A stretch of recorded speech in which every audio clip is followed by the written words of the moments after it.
Storm of Swords, Female Rimuru X Demon Slayer, by Beast of Boredom. Ch. 53. End of the conflict. Third-person POV. After Muichiro beheaded Gyoko, the demon began ranting about all sorts of things. Muichiro got angry when Gyoko was about to say he was going to turn Rimuru into a sculpture and started slicing him to tiny bits. Muichiro. I've heard enough. Now go to hell where you rightfully belong and never utter Rimuru's name with your gross mouth. As Muichiro watched Gyoko turning to ash, he suddenly remembered his conversation with Yubayashiki. The moment Gyoko was no more, Muichiro's heart began beating normally, and his body cooled down. Trembling from the immense pain, Muichiro began breathing heavily. Kozo. Lord Tokito. Kanamori, who was still nearby and approached the young Hashira. Kozo. Lord Tokito, you saved our lives, but are you alright? Feeling bad for making Kanamori worry, Muichiro smiled to try to reassure him. Muichiro. Trembling, don't worry about me, I'm fine. Kozo. Panic, are you sure about that? Muichiro. Trembling, why wouldn't I feel incredible right now? Pant, I should get going. I have to get to help Rimuru and the others. Kozo. I don't know, you're looking very pale right now, Lord Tokito. Are you certain you're alright? Muichiro. Trembling, like I said, I'm totally fine. Pant, what makes you think otherwise? Pant. Kozo. I can hear you heaving, and I can see your whole body is trembling. Muichiro insisted that he's fine and asked Kanamori to check Kotetsu is alright, but he started shaking the mist Hashira. Muichiro suddenly started frothing at the mouth and collapsed face first on the ground. In a panic, Kanamori asked Haganezuka for help, but he was simply ignored. Kanamori began to panic about not knowing what to do when suddenly a voice next to him spoke up. You should probably lay on his side after following instructions. Kanamori realized the suggestion came from an unknown person. He looked at the voice and saw Kotetsu, who was covered in blood. Surprised by Kotetsu, Kanamori stumbled backward. Kozo. Jia. It's the ghost of young Kotetsu. Kotetsu. I am not a ghost, I have to be dead for that. Kozo. Trembling, no. They all say that ghosts are never aware they're ghosts or that they're even dead.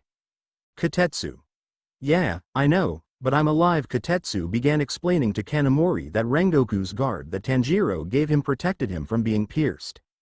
Muichiro POV. After I defeated the demon, I tried to reassure Mr. Kanamori that I'm fine when I suddenly collapsed.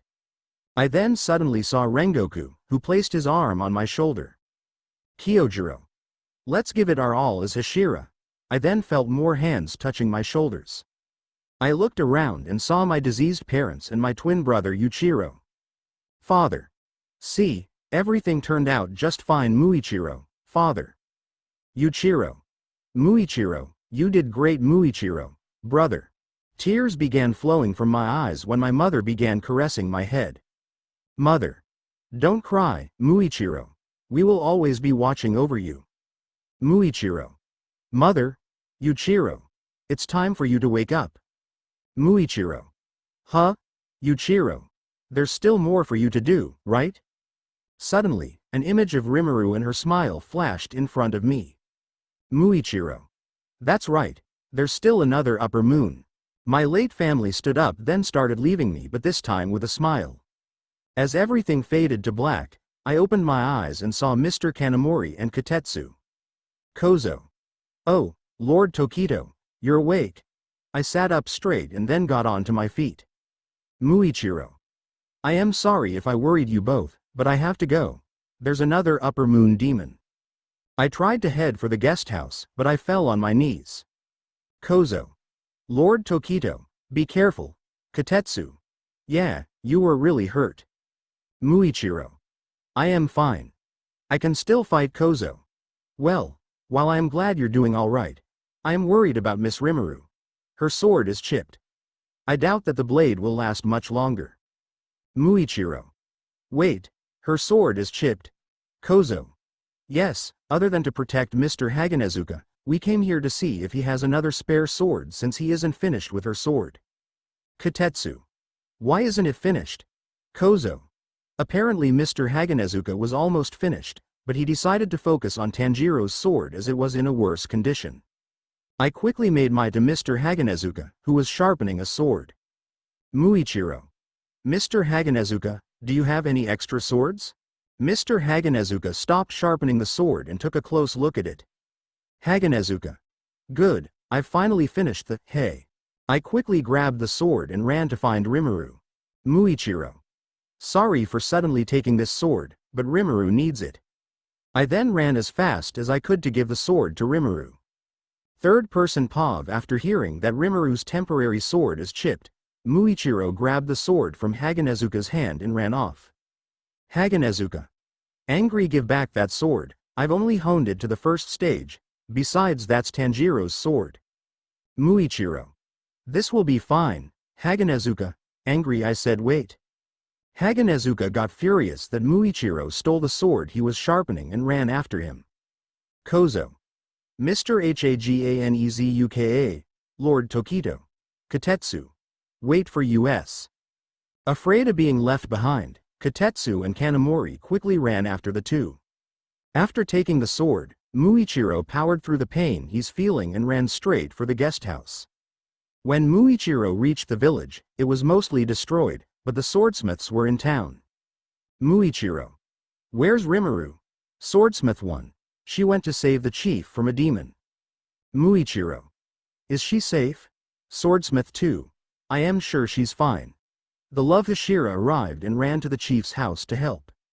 Muichiro made a sigh of relief. Muichiro. So where is she now? Swordsmith 1. Well, I know where mistress is. Muichiro looked to the sky and saw Rimuru's Kasugai crow, Raphael, flying in circles. Raphael. This way, I'll lead you to mistress, Muichiro. Right. Muichiro then followed Raphael. Eventually, they reached a cliff where Muichiro saw Rimuru about to chase after Hantengu. Muichiro. Rimuru. Muichiro threw the sword, which landed in front of Rimuru. The sword fell in front of her. Muichiro. Use it, Rimuru, take that sword and go. Haganezuka. Give it back. Suddenly, a furious Haganezuka managed to catch up and grab Muichiro's neck. Haganezuka. That's Tanjiro's sword. Touch it and I'll kill you. Mukro. Rimuru, daybreak is coming, don't let him escape. Raphael. Hurry mistress. Rimuru picked up the sword and rushed at Hantengu. Haganezuka. You dumb brat. As Rimuru left to deal with the demon, Haganezuka punched Muichiro in the head. Muichiro. Ow! Tanjiro POV. After Muichiro gave Rimuru the sword, Rimuru went after the demon and finally decapitated it. I then realized the sun was rising and began climbing down to protect Nezuko. As I struggled to climb down, Nezuko was about to run to the sun, but Rimuru managed to stop her. I looked at why Nezuko was running toward the sun when I saw the demon regrew its arms and continued chasing the swordsmiths. Tanjiro. Rimuru. The demon, it's still alive. Rimuru and Nezuko quickly ran to stop the demon, but the sun was already up, and Nezuko was being burned. Tanjiro. Nezuko. Rimuru stopped her pursuit and tried her best to protect Nezuko. I tried to climb down from the cliff as fast as I could, but my injuries were slowing me down. By the time I reached the bottom, I saw Nezuko throwing Rimuru away to save the swordsmiths. Tanjiro. Nezuko. I ran as fast as I could to shield Nezuko before she was completely killed. As fear of losing Nezuko took over my mind, I was met with an unbelievable surprise. Nezuko had somehow stopped burning and began healing. She grew to her normal size and stood up. Tears began welling from my eyes at the sight of my sister, alive and well in the sunlight. Tanjiro. And Nezuko? Nezuko turned around and smiled at me. Nezuko. Good morning Tanjiro. Nezuko. I tried to go to my sister, but my injuries have taken a toll on my body and fell to my knees. Nezuko walked towards me and held me in an embrace. I returned the hug. Tanjiro. Nezuko. Thank goodness. Are you all right? Are you hurt? Nezuko. Duh. Thank goodness. Are you all right? I was so happy I started crying uncontrollably. Nezuko. Thank goodness. Right. Tanjiro.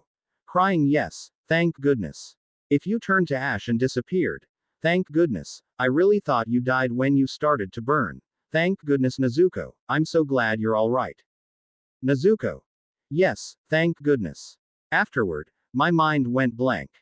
Third person POV. After Rimuru had killed Hantengu and passed out, the swordsmiths she saved picked her and Tanjiro's sword up, then met up with Tanjiro, Genya, who reached the bottom of the cliff, and Nezuko, who had just conquered the sun. They helped Nezuko carry Tanjiro, and they began making their way back to the village. On their way, Muichiro rushed towards them. Muichiro. Is Rimuru alright? Swordsmith 1. She's alright. She's asleep right now. Muichiro made a sigh of relief. Muichiro. Thank goodness. Nezuko. Yes, thank goodness. Nezuko gave Kotetsu a head pat while Muichiro took Rimuru off the swordsmith's hands and held her in a princess carry. He then looked at Rimuru and noticed her face was stained by her tears. Muichiro. Was Rimuru crying? Just as Muichiro asked a question, Tanjiro woke up. Tanjiro. Oh, hey Tokito. I'm so glad you're alright. Tanjiro looked at Rimuru and saw tears running down her cheeks. Tanjiro understood why Rimuru was crying and patted Nezuko's head. Tanjiro.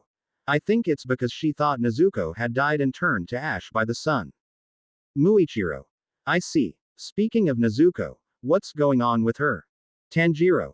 Actually, before Tanjiro could say anything, a furious Hagenezuka showed up shrouded a dark aura, and Kanamori was trying to calm him down. Hagenezuka. Why you? What did you do to my unfinished sword? Kozo. Please calm down. Tanjiro. Mr. Hagenezuka. Hagenezuka. Wake up and tell me what happened to Tanjiro's sword, you ungrateful sleeping brat. Tanjiro. Mr. Hagenezuka, please calm down. Rimuru is still unconscious, so she couldn't hear what you say. Swordsmith 2. Oh, do you mean this sword? One of the swordsmiths brought out Tanjiro's sword, but Hagenezuka was too angry to pay attention. Hagenezuka. Did she break it? Everyone except Rimuru and Nezuko flinched as Hagenezuka started approaching the group. Hagenezuka. She broke it, didn't she? Tell me the truth. Tanjiro. She didn't. Swordsmith 2. No wait, it's right here. It's right here. Hagenezuka. I am going to kill you. Tanjiro began panicking and turned towards Muichiro. Tanjiro. Tokito run for it. Nezuko. Run. Muichiro started running while carrying an unconscious Rimuru while Hagenezuka started chasing them. Hagenezuka. Get back here. After a while, Kanamori and the other swordsmiths managed to restrain Hagenezuka. At the same time, Mitsuri climbed down from the cliff and started running towards the group. Mitsuri. You guys. Tanjiro. Miss Kanroji. Mitsuri lunges at the group and pulls everyone in a hug. Mitsuri. Crying, we did it. We did it. I can't believe we pulled that off. While Mitsuri was crying tears of joy, Genya started blushing after finding himself between a cute pink-haired woman and a sleeping beauty. Nezuko. Thank goodness. Mitsuri continued to cry for a few more seconds before realizing Nezuko was standing in the sunlight. Nezuko. Oh yes, thank goodness. Mitsuri. What? Mitsuri stumbled back in shock and then began tearing up that Nezuko was alright. Mitsuri. Hey Tanjiro. Tanjiro. What is it? Mitsuri ran towards the two siblings and gave them a hug. Mitsuri. I am so glad you're safe. Tanjiro. She's talking again, but her eyes and fangs are the same. I don't understand it, and yet, I'm so relieved she's alive. Raphael perched on Kotetsu's head. Raphael. This requires some investigating. I shall find and consult Tamayo about this.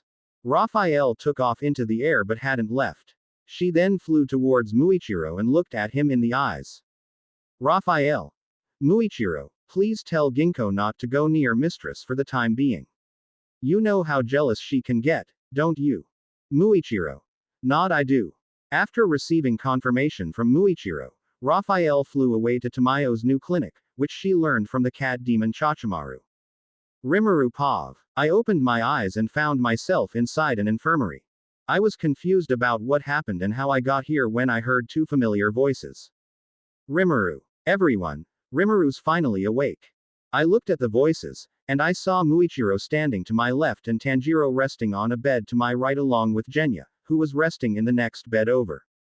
When I got up from my bed, Muichiro suddenly held my hand. Muichiro. Rimuru, how are you feeling? Rimuru. Before I could answer, I remembered how Nezuko was exposed to sunlight. I began crying uncontrollably as I stared at my sheets and began questioning what I could have done. While I was mourning over Nezuko's death, Aoi and the three girls rushed into the room. Aoi. Rimuru, I'm glad you're awake. Naho.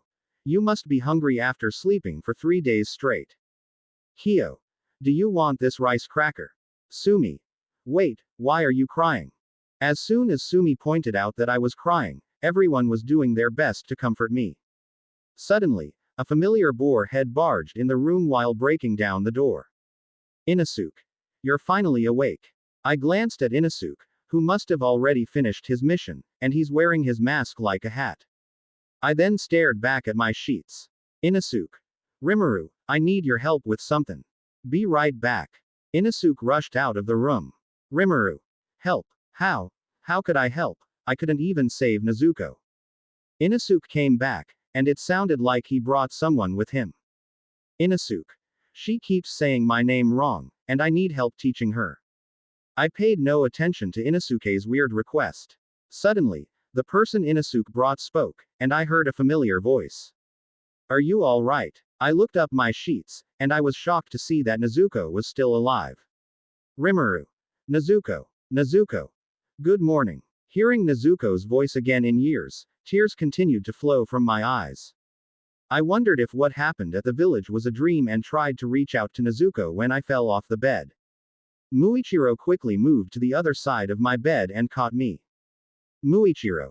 Be careful. Nezuko approached me and wrapped me in an embrace. Nezuko. Are you all right? I returned Nezuko's embrace while my tears kept flowing. Rimuru. Crying Nezuko. I thought you were dead. Don't scare me like that. Nezuko. Are you all right? Rimuru. Crying yes. I'm glad you're still alive. Nezuko. Yes. Thank goodness. I hugged Nezuko tighter, and she returned my embrace and started patting my head. Everyone in the room watches with content, but Inosuke, on the other hand, was confused. Inosuke. What the heck is wrong with you guys? Aoi. Shish. You're ruining the moment. Inosuke. Annoyed huh? What do you mean Muichiro? Cold tone be quiet. Before Inosuke could start a fight, Muichiro punched him in the stomach and sent him crashing to the wall. Tanjiro. Inosuke. Nezuko. Imosuke. Muichiro grabbed the unconscious Inosuke by the legs and dragged him out of the room before coming back inside. Genya. That guy is scary. After I had calmed down, Hyo, Sumi, and Naho took Nezuko outside to play. Muichiro. You really had me worried when you haven't woken up in 3 days. Rimuru. Sorry about that Aoi. Here, you must be hungry. Aoi placed a tray of tea and onigiri on my over-bed table. As I started eating, Muichiro stood up from his seat. Muichiro. I should probably leave now. Rimuru. Eating you're leaving already. Muichiro. Not I've been called to a meeting with the other Hashira. Rimuru. Okay. Good luck with that meeting. Muichiro. Thank you. I hope you get well soon. Muichiro waved at me as he left the infirmary. Aoi. He sure is different the last time I saw him. Tanjiro and I were surprised by what Aoi said. Tanjiro. You've met Tokido before, Aoi. Aoi. Well, we actually went through the final selection together. Tanjiro. Rimuru. Whoa, really? Tanjiro. That's incredible, Miss Aoi. Aoi. It's not that impressive. Actually, it's because I saw how skilled he is, I started to think I got lucky when I survived. I doubted that I wouldn't be much help on the battlefield, so I decided to help out here instead. Tanjiro. Oh, I see. Rimuru. So, do you know what the meeting is about? Aoi. Lady Kocho said that there was supposed to be a meeting 2 days ago, but it was postponed. Rimuru. Eating it was postponed. Aoi. I asked Raphael about it, and she said that he asked to watch over you. At least until you woke up. Rimuru. Really? Aoi. That's right. He has never left your side since he and Miss Kanroji woke up 3 days after you guys are brought in here. Tanjiro. He was really worried about you and started making 1,000 paper cranes for you. Rimuru. Eating cranes. Aoi. Over there. Aoi points at the corner of the room with a large pile of paper cranes. Tanjiro. I offered to help Tokido when I woke up a few days ago, but he refused. Rimuru. That must have taken him a long time to finish. Tanjiro. Oh, he actually started and finished after he recovered. Rimuru. That was fast. Aoi. After he finished that, he held your hand and had never let go since. Rimuru stopped eating and then started blushing. Rimuru. Blushing I see. Speaking of birds, where is Raphael? Tanjiro. Come to think of it. Where is she? She's usually the first to greet you whenever you wake up. Aoi. I think she is needed at the meeting too. I wondered what the meeting was about but decided not to think about it for now and finish the food Aoi brought me.